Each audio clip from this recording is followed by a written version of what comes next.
His Excellency, the Minister of Works and Housing, I want to thank you so much indeed. A senior advocate of Nigeria and indeed a man to be reckoned with, Mr. Babatunde Raji Fashola. Thank you for having me. Now, you have been in the media space of late, maybe probably because your administration, this administration is slowly winding down. In a couple of weeks from now, we should be seeing that come through. But how would you describe your tenure as the Minister of Works and Housing in Nigeria? Well, many ways. One is to say it's been very exciting, extremely educative, challenging, refreshing, and it has also been results laden. So we're proud of what we've done. We've done a lot of heavy lifting, building the blocks for the prosperity of Nigeria. You will see the infrastructure investment that the Buhari administration has made. So even our bitterest critics can't take that away from us. And for me, that is the building block of prosperity, infrastructure, because you need it to produce, you need it to deliver, you need it to change the quality of life, you need it to improve business efficiency and so many things. So I'm proud of what we've done. But when you just mentioned with specific references to building of infrastructure, do you think the kind of infrastructure that you are developing for Nigeria is critical enough to stimulate the sectors of the economy? Without any doubt at all in my mind. You see, if you look at, excuse me, if you look at the volume of trade that goes on by road globally and locally, and when you situate the condition of the interstate roads, the federal roads as we call them here, which carry over 70% of the traffic. And if you remember the conditions like that, roads like Enugu Onitsha, Enugu Port Harcourt, Lagos Ibadan, Kano to Maiduguri, and so on, the conditions that they were at the onset of this administration in 2015 and the conditions that they are now, you will see the significant impact on the economy. The mining industry, for example, has more or less doubled in terms of businesses operating in that space, mining to provide construction material. So that's the impact on other sectors. The transport and logistics sector has also multiplied because all of the construction equipment, whether it is reinforcement, whether it is laterite, whether it is cross stones, aggregates, bitumen, all of them have to be transported. So just the investment in infrastructure is catalyzing activity. And you will also see that impact in broadband positioning. On all the roads now, we are granting approvals for people to roll out broadband infrastructure. And that is impacting the quality of broadband connectivity nationwide. And this is not to talk about direct employment, the companies, the suppliers, the small businesses, the retail value chain. It's an interesting impact. And then we also done surveys which show us that everywhere we build a road, the value of land adjoining that road goes up by about 30 to 40%. That is putting money in people's pockets because nobody is taking their land away from them and they have more value for their real estate. Do you think that with the kind of development you have had, developing roads and infrastructure, does it percolate down to the downtrodden in the society? Because people feel that, okay, Fashola is making all these good roads, but we're not feeling the impact, we're still hungry. So let me tell you how it percolates. There are a couple of subcontracting businesses that are not visible to those who may not know the industry. So construction companies don't keep cement. They don't keep reinforcement. They don't keep diesel. They don't keep lubricants. So once we issue those contracts, they start making orders. These are small family businesses supplying these, and they are largely Nigerians. That's one. Secondly, the transport business that I told you, the trucks, construction business companies don't keep all those trucks. So they retail them from people who also own quarries. These are businesses that Nigerians are not necessarily playing in, but there are Nigerians who own quarries. I'm going to ask them what the industry is looking like now. They're smiling to the banks.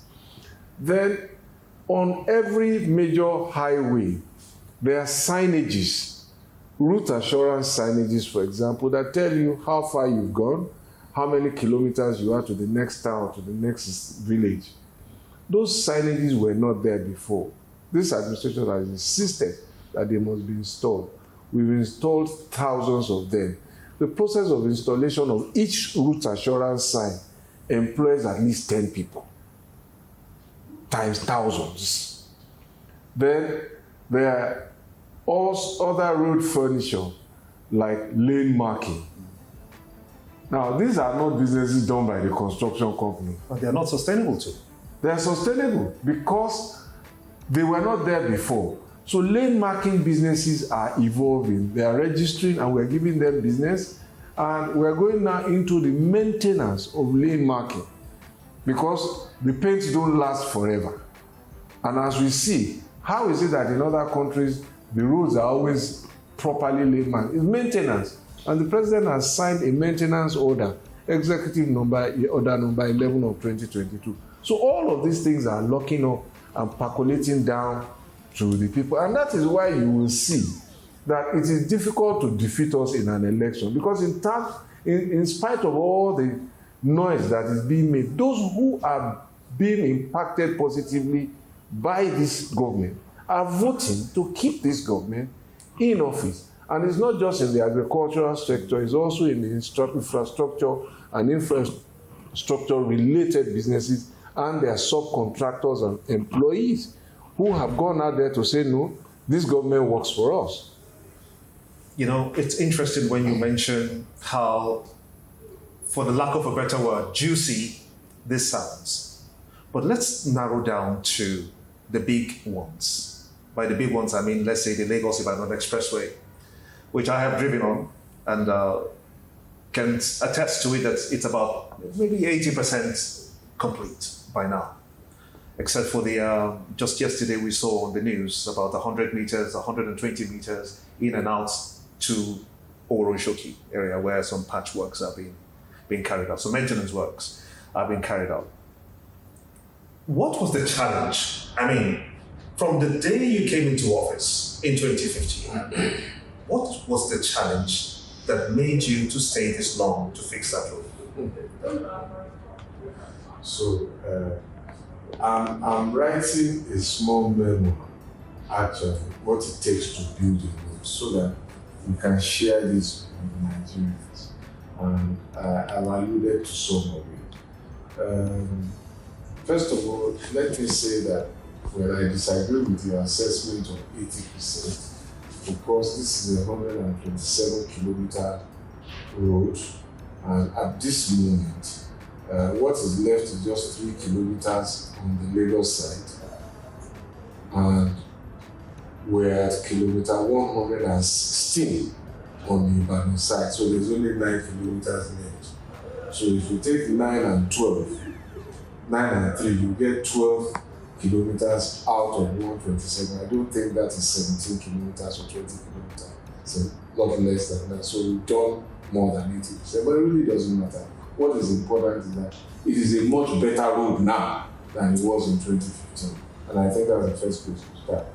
The second point that you make is that I doubt whether you're aware or people actually focus on the fact that this is an existing road and it is also a largely built up area, especially the Lagos to Shagamu side. So on a daily basis, at least 40,000 vehicles use that road for their daily existence, moving goods from the north to the south to the Lagos port and vice versa. So how do you construct a road managing 40,000 vehicles every day and without accidents and deaths to the construction workers who must work without looking over their shoulder? So that means you have to divert traffic. And it is in that congested operating area that the thousands of trucks of construction materials come in. I doubt if people are aware that the entire 127 kilometers of dual carriageway, now 3 lanes of dual carriageway, has been excavated up to over a meter. So we've replaced the soil over 127 kilometers times 3 lanes times 2. We've removed the soil by digging 1 meter deep. Maybe people were not aware. And then replacing the soil. So the hundreds of thousands of trucks that bring the filling material lateral from Ogun State have to pass through that congestion of 40,000 vehicles every day. That's what it has taken. And then the cement and the aggregates and the crossroads come through the same process. That's part of what it takes. And then there are things that we don't see. Suddenly you hit an unusual water table that you didn't see before. Then you have community issues. Then you have many companies now applying to be allowed to drill, to lay their gas pipes for industries, applying to lease, to lay their fiber optics for their business continuity. All of these are approved. I can give you tons of files where we grant this approval. We will have to wait. As we speak, I think around kilometer 117, the Oyo State is building a drainage channel across the road. And we need that flood control measure. If you remember many years ago that the Ogunpa River flooded Oyo State. So you have a choice to make. Do you build the road and then wait for them to come and cut it? Because the drainage must be built. Or do you wait? So we're waiting so that they can finish their drainage before we build the road. These are the existential daily challenges. On the Lagos side, that's the most densely built up area of that place. That people used to go to work, they go to pray, they go to do all sorts of things. So it's not a virgin road. If you were to embark on the 4th Mainland Bridge, how long will it take you? Well, it's a function first of design and how many piles do you need? What is the right of way like? What are the governance issues around the right of way? Because today, and it depends also on your source of funding. If you're looking for international funding today, there are also very stringent, globally evolved rules now that were not there 40 years ago that you must comply with. Resettlement action plan, environmental impact, environmental social impact assessments, and all of this. They were not there 40 years ago where government could just get up and build. So it also depends on where your funding is coming from. That's why I'm saying I'm going to write a monograph about what it now takes to build a road. What if it comes from Sukuk? Even if it comes from Sukuk, where is the investors' fund? The Sukuk is an investment. So where is the investors' fund coming from? And what are the governance issues? If you eliminate all those governance issues, then you now go to actual construction time, about which you can do very little. These are the man hours it takes per day. And you will see a project implementation schedule. So I can't sit down here without seeing design and just tell you off my head, this is how long it will take. So sometimes we have this, how do you call it, fantasy idea that some people can build a road in da. Yes, we can improve on our governance issues, but what you can't dodge is the man hours. You just can't dodge it. What's the status of the Lagos-Ota Abeokuta Expressway today? The Lagos-Ota Abeokuta Expressway is making progress. It is better than it used to be. Contractors started from the Lagos side, heading towards Idiroku and towards Ogun State. I think, if I am not mistaken, that we have found the balance of the amount. And I like to double check my records because there's a lot that we're doing. But we've got the Sukuk to intervene. So that was a problem. There was no funding. Okay? Just like when you were asking about the Lagos-Ibadan Expressway, there was no funding when we came. We got, I think, 25 billion or so, or 30 billion in the first year, 2016 budget. Contractor had done about 40 billion naira work. So we were owing the contractor in 2017, and we were trying to get about another 30 billion naira so that the contractor will continue to do more work than what we pay. Only for the National Assembly then to cut the budget to 10 billion when we were already owing the contractor 15 billion. That's a precarious position so for you. Those were until the president said, look, I have this funding from NLNG dividends, use it to fund Lagos-Ibadan, Second Niger Bridge, and Abuja-Kano. So these are the problems. So by the time we came, Lagos-Ota Abeokuta was awarded before our administration, I think 2002. So by the time we came, the rates for the construction material at which it was awarded had become obsolete, even if there was money. Prices had been taken by inflation. So the first thing was to augment the contract values from 2002 to reflect 2016, 2015 prices, exchange rate, cost of cement, inflation, and all of those things, interest rates and all of that. By the time we finished and started applying the Sukuk, then, of course, you saw that there was progress. But the Sukuk was used to pay only for work done. The investors in the Sukuk said they were not going to give any contractor advance payment. So a contractor who benefited from the Sukuk had to find money to do the work and then get paid. Interesting. Let's talk about Lokoweto.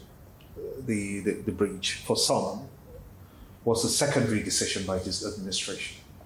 Is that the case? Secondary, how do you mean? Secondary administration. You didn't have it in your master plan of the roads to be fixed in the country. No, that's not quite true. First of all, know that there was an infrastructure master plan prepared by the previous administration, which has now reached its sunset date, and we have done another one, I think, to take us to 2030 or 2040. This administration has done a revised infrastructure master plan. So Lokoweto was already part of that old master plan for Nigeria. The bridge had actually been awarded. Some piling work had been done on one side, but that was where it ended. Because, again, by the time we got in, there was no budget to fund that project. The last budget I inherited, which I announced to the public when I took office for the Ministry of Works, was 18 billion naira for the whole of Nigeria. 18 billion, 1/8 for the whole of Nigeria. So there was no money to build any project. All those projects had stopped for a year or two. In fact, if you go back to my original press briefing when I took office, construction workers were being laid off when we took office. To now where there is multiple employment and cross-cutting sectoral employment in related industries. So it wasn't an afterthought in that sense. So, and it was one of the projects that we put in the Sukuk, and I'm proud to say we finished it from essentially nothing. It's been completed. So we are hoping that the president will go and inaugurate it, but it's being used already by commuters, and it cuts off traffic if you are coming from Enugu 9th Mile, coming to Abuja through Otupo, Makodi, it cuts off traffic by about your journey time by about 4 hours, because you don't have to pass through Lafia, the capital of Nasarawa again. You pass through Loko and bust out at Kefi. Interesting. So that's a lot of efficiency, cost saving, ease of doing business. And one of the things that has happened to Loko is that a community that was never connected to electricity now has electricity supply, because I took over that project when I was Minister of Power, and I realized that if we were building a bridge, why not connect them to the grid? And we've also integrated that and put that in. And the communities are bubbling now. There's a lot of business already around that route. There's a lot of mining activity going on there, also for this material used for making lithium batteries. So there is interstate trade also going on there. I will be going there tomorrow to go and see and get operational readiness for formal commissioning, because the contractor said they finished that. Okay.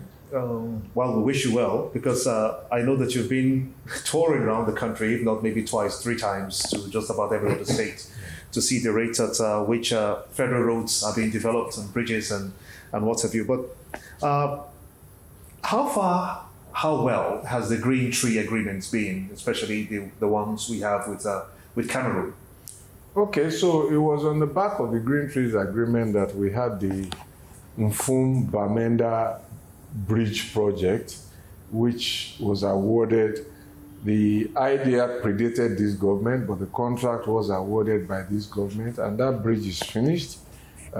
It complements the old bridge, and it's been opened by the 2 governments at a joint ceremony last year, I think. And so mission accomplished on that front, and open for business. And it just complements also the African continental free trade idea, border crossings between Nigeria and her neighbors. We are also doing something on the Kano-Kongolam Highway, which is another border crossing. Lagos-Badagry, all the way to Abidjan is another border crossing. We have one on the northern border, I can't quite pronounce the name, that links us with the Republic of Benin from Kebbi. And people might not know it. We are connected to Republic of Benin from the north to the south, from Kebbi right to Cotonou, and also across the western front of our country, from Kwara side, from Osun side, and also from Abeokuta, as well as Lagos. You know, I'm sitting right in front of you, Honorable Minister, and I can see the expression on your face. Very happy. I am Maybe happy. people watching us will not see as much as I can see. But that prompts my next question to you.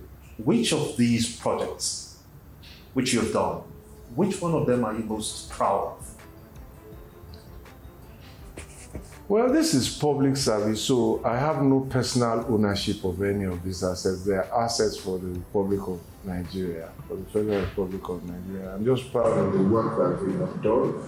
I'm proud of the team that has done it, all of the permanent secretaries who have served with me, all of the ministers of state who have served with me, and all of the directors, assistants, and deputy directors, the controllers in various states.